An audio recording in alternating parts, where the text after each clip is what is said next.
So folks, today is the day when Veterans Day is celebrated. Yesterday was the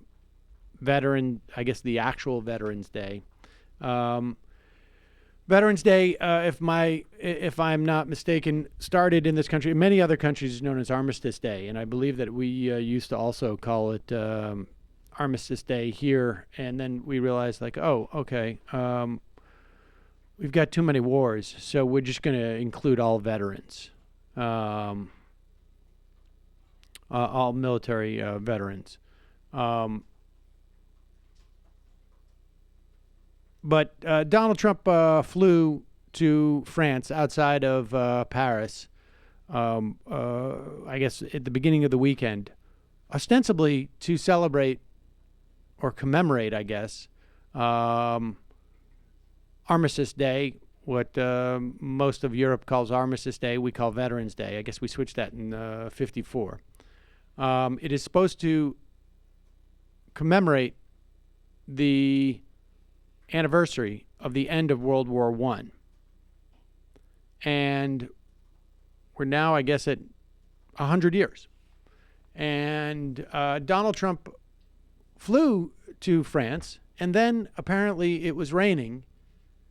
So he didn't go to the cemetery for the ceremony. He ultimately came out of his shell. Nobody's quite clear on why that is. I mean, aside from him being Donald Trump and completely disrespectful. And I have to tell you that, like, you know, to a certain extent, I have a little bit of ambivalence about Veterans Day. We should not be creating more veterans at any point.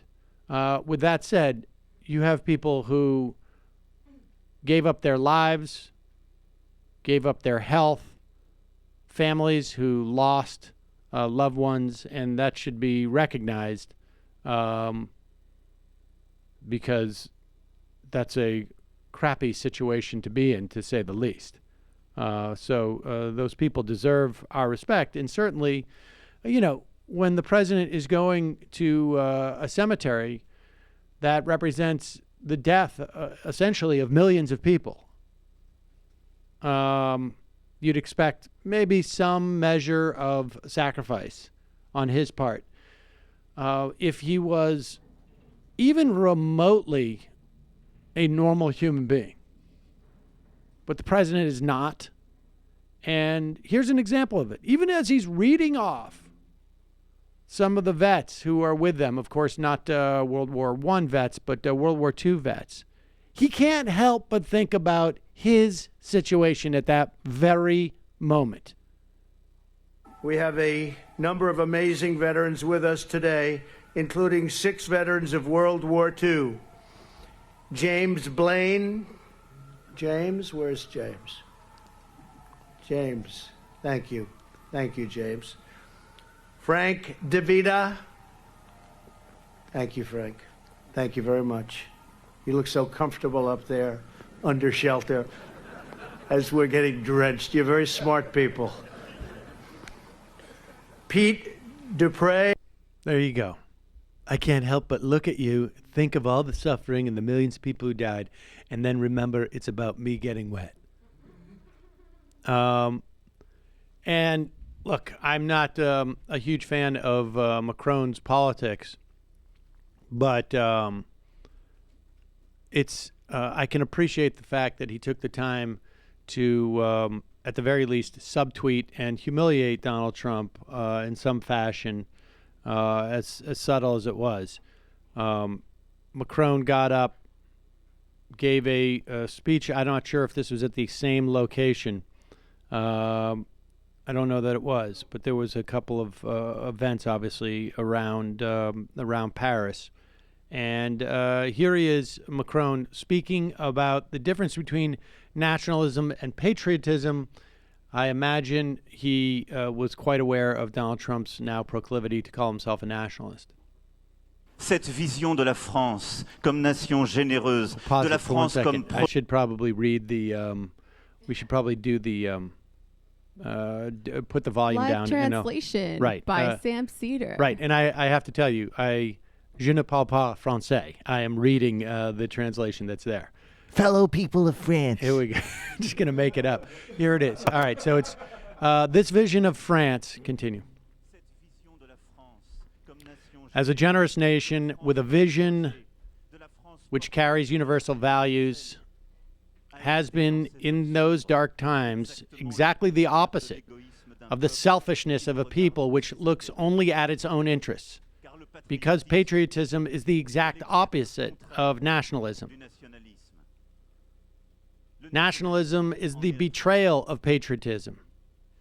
By saying our interests first and never mind the others, you erase what is the most precious to a nation, what makes it exist, what makes it great, what is the most important, its moral values. And then Trump has a little bit of a scowl on his face. I don't know if that's coming up right at that moment, but it's quite clear who Macron is speaking to at that moment. The primetime MSNBC lineup. Right. Rachel, exactly. Chris, all of them, they like me very much. My people loathe me. I have no approval rating. I'm destroying the unions, but MSNBC very much. Right, but MSNBC is not going to help him. I mean, I think on some level there is Oh, this value. could help him in his domestic politics. It could very well. And, you know, it is a problem for the United States long term that in France you can help yourself domestically by attacking the President of the United States.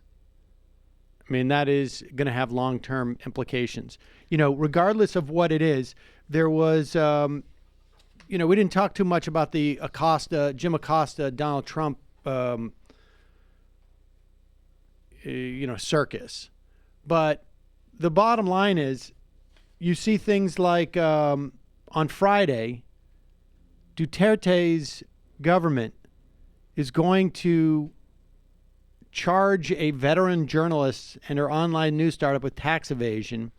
They're going to basically try and indict Maria Ressa, a reporter, and it's clear that they're doing it because she's critical of the government.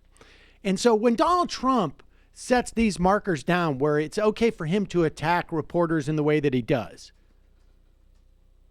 he's sending a message to these other worse regimes that, like, look, I'm certainly not going to be the one to hold you to account for this. When Saudi Arabia chops up a journalist in an embassy, they do so because they think they have the latitude to do that. And frankly, if it was up to Trump, they would have. Remember his first reactions. And you're not going to see these reactions in this country to what happens in the Philippines.